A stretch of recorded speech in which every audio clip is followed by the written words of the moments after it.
அனைத்து விதமான பிரச்சனைகளுக்கும் 11 நாட்களில் தீர்வு காண ஸ்ரீ மாரியம்மன் ஜோதிட நிலையம். தொடர்புகளுக்கு 0091 990 816 585 6. பக்தி ஒளி நேயர்களுக்கு என் அன்பான ஆன்மீக வணக்கம். இன்னைக்கு நம்ம என்ன சாப்டரை பத்தி டிஸ்கஸ் பண்ண போறோம் அப்படின்னாங்க, நிறைய பேர் பாருங்க வீட்டுல செல்ல பிராணிகள் அப்படின்றது வளர்ப்பாங்க. நிறைய பேர் கிராமத்து சைட்லாம் பாத்தீங்கன்னா மாடு வளர்ப்பாங்க, ஆடு வளர்ப்பாங்க, கோழி வளர்ப்பாங்க. நிறைய பேர் அந்த மாட்டுக்கெல்லாம் லக்ஷ்மி, மீனாட்சி, காமாட்சி அப்படின்னு பேர் வச்சிருப்பாங்க.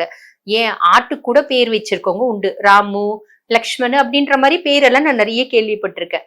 கோழிய பேர் வச்சு கூப்பிட்டவங்கள கூட நம்ம பார்த்திருக்கேன். இந்த டாக்ஸ் வளர்க்குறவங்க நிறைய பேர் இருப்பாங்க. டாக்ஸ் பாருங்க ஸ்வயம் பைரவனோட ஒரு வாகனம். அதாவது நம்ம டாக்ஸை சாதாரணமா நம்ம நினைச்சிட முடியாதுங்க. நம்ம தொடர்ந்து பைரவரை கும்பிடும் போது நிறைய பேர் இதை நீங்க பார்த்திருப்பீங்க. ஒன்னும் இல்ல, ஒரு 10 நாள் நீங்க பைரவரை கும்பிடுங்க, 11ஆவது நாள் ஒரு நாய் நம்மளை பார்த்து வாலாட்டிட்டே வரும்.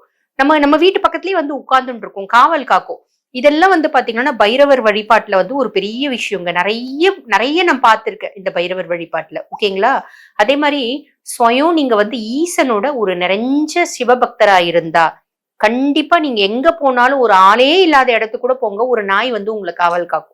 அது என்ன அப்படின்னா, ஈசனுக்கு ஒரு காவல் தெய்வம் பைரவர். ஈசனை யார் கும்பிட்டாலும் அவங்களை காப்பாற்ற வேண்டிய கடமை பைரவருக்கு உண்டு. அம்பாளை யார் கும்பிட்டாலும் அவங்களை காப்பாற்ற வேண்டிய கடமை பைரவருக்கு உண்டு. ஏன்னா பாருங்க, இந்த பால பைரவர், பட்டுக் பைரவர் அப்படிம்பாங்க. இந்த தசமகா வித்யாக்கள் வழிபாட்டுல எல்லாம் நான் என்ன பண்ணுவேன்னா, மந்திரம் எல்லாம் கொடுத்துட்டு கடைசியில பட்டுக் பைரவரை கும்பிட சொல்லுவேன், அந்த பால பைரவரை கும்பிட சொல்லுவேன். ஏன் அப்படின்னா, தசமகா வித்யாக்கள் எல்லாமே அவளுங்களே சுயமா செய்ய மாட்டாளுங்க, பைரவரை தான் கூப்பிடுவாளுங்க. இந்த பட்டுக் பைரவர், பால பைரவர் அவளுங்களோட குழந்தை மாதிரி.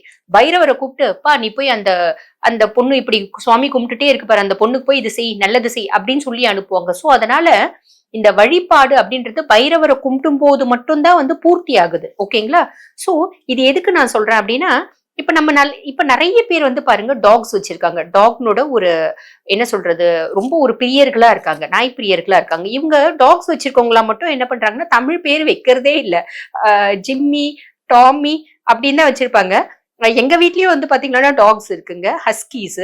அந்த ஹஸ்கீஸ்ல ஒரு டாக், ஒரு பையன் இருக்கான், அவன் பேர் டோகோ. அந்த பேரு நான் வைக்கல. ஆக்சுவலி என்னன்னா, அந்த டாக்னோட ஒரு பெரிய ஹிஸ்டரியே இருக்கு. அவர் 3 மாச குழந்தை, ஒரு பொண்ணு அந்த டாகை வாங்கிட்டு அந்த பொண்ணால வளர்க்க முடியல. ஒரு இந்த பிரீட் ஹோம்ல கொடுத்துருச்சு அந்த பொண்ணு. அவங்க நான் டாக்ஸ் எல்லாம் போய் பார்க்கும்போது நிறைய குட்டி குட்டியா பார்த்தேன். இவர் 3 months 4 months ஆயிட்டு இருந்தாரு டோகோ. அப்ப பார்க்கும்போது என்ன பார்த்த உடனே ஓடி எகிரிய மேல ரொம்ப கொஞ்சினாரு. அதாவது என்னன்னா, அந்த பொண்ணு அவர் நிறைய மிஸ் பண்ணியிருக்காரு. ஒரு பாசத்தை, அந்த தாய் பாசம் அப்படின்றத ஏங்குதே அப்படின்னு சொல்லிட்டு அந்த குழந்தைய நான் எடுத்தேன். ஆனா அவருக்கு நான் பேரை மாத்தலாம்னு ரொம்ப முறை ட்ரை பண்ணேன். ஆனா அவர் டோகோன்னு கூப்பிட்டா மட்டும்தான் திரும்பி பார்ப்பாரு. ஆனா அதுக்கும் மேல எங்க வீட்டுல 3 ஃபீமேல் டாக்ஸ் இருக்கு. அவங்க பேர்லாம் பாருங்க, ஒருத்தி பேரு ஐரா. ஐரான்றது சாக்ஷாத் சரஸ்வதி தாயார்னோட பேரு. ஒருத்தி பேர் தாரா, தசமகா வித்யால தாரானோட பேரு. ஒருத்தி பேர் ஜான்வி, துர்கைனோட பேரு. இப்படிதான் நான் வச்சிருக்கேன். சோ நீங்களும் டாக்ஸ் வச்சிருக்கீங்க அப்படின்னா, முடிஞ்ச வரைக்கும் நம்மளோட பகவான் இறைவனோட பேரை வைங்க. அதாவது பையனா இருந்தா டோகோக்கு என்னால மாத்த முடியல, ஏன்னா அவர் அந்த பேர்ல அடாப்ட் ஆயிட்டாரு. இல்லைன்னா அவர் பேர் நான் மாத்தி இருப்பேன். அப்ப மீதி நான் குழந்தைய வாங்கின பேபிஸ் எல்லாத்துக்குமே நான் கடவுளனோட பேர் தான் வச்சிருக்கேன். ரீசன் என்ன அப்படின்னா, ஜென்ரலா பாருங்க, இது நம்மளுக்கு வர எல்லா கெட்டதையும் நம்ம வீட்டுல இருக்க சிறு உயிர்கள் எடுத்துக்குதுங்க. சிறு உயிர்கள் எடுத்துக்குது. இது உண்மைதானா? உண்மைதாங்க. நம்மளுக்கு எந்த குடும்பத்துல ஒரு பெருசா ஒரு பிரச்சனை வரப்போகுது அப்படின்னு இருக்கும், அந்த குடும்பத்துல இருக்க பாத்தீங்கன்னா, இப்ப டாக்ஸ் வளர்த்துருந்தாங்கன்னா அந்த டாக்ஸ் செத்துரும். அந்த குடும்ப தலைவனோ தலைவியோ காப்பாற்றப்படுவார்கள். இந்த சிறு உயிர் எடுத்துக்கும். சின்னதா வரப்போகுதுன்னா அந்த வீட்டுல இருக்க ஃபிஷ் செத்துரும், குருவி செத்துரும். இந்த மாதிரி நிறைய நடக்குங்க. அப்ப நம்மளெல்லாம் பாதுகாக்கிறோம். நம்மள நம்ம சுவாமி கும்பிடுறோம், நெத்தியில குங்குமம் வச்சுக்கிறோம், விபூதி வச்சுக்கிறோம், எல்லாமே பண்ணிக்கிறோம். நம்மள பாதுகாக்கிற அந்த ஜீவன்களை நம்ம கவனிக்கிறதே இல்லை. உருகி வளர்ப்போம். இப்ப எங்க வீட்டுல இருக்க டாக்ஸே பாத்தீங்கன்னா, நான் போனா ஓடி அப்படியே பிப்பாங்க, என்ன தூக்கி வச்சுக்கணும் அப்படின்னு.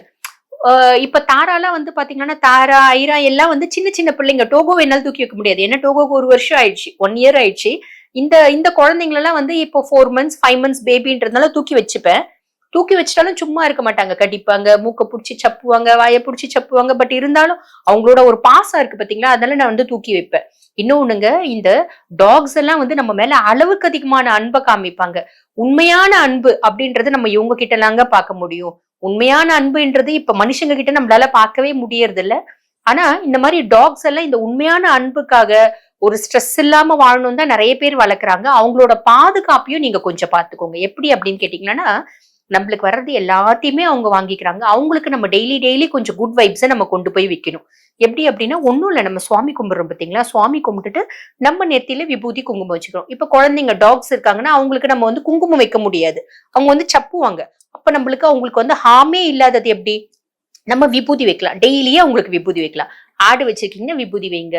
பசுமாட்டுக்கு எல்லாருமே வந்து பூஜையே பண்றாங்க. ஒரு சிலர் சந்தனம் வைக்கிறாங்க, குங்குமம் வைக்கிறாங்க. டாக்ஸ்க்கு குங்குமம் வைக்க முடியாது, கெமிக்கல்ன்றதுனால அவங்க சப்புவாங்க. விபூதி வைங்க. விபூதினால எந்த ஹார்மும் இல்ல. ஒவ்வொரு முறை சுவாமி கும்பிடும் போதும் அவங்களுக்கும் கற்பூரத்தை காமிங்க.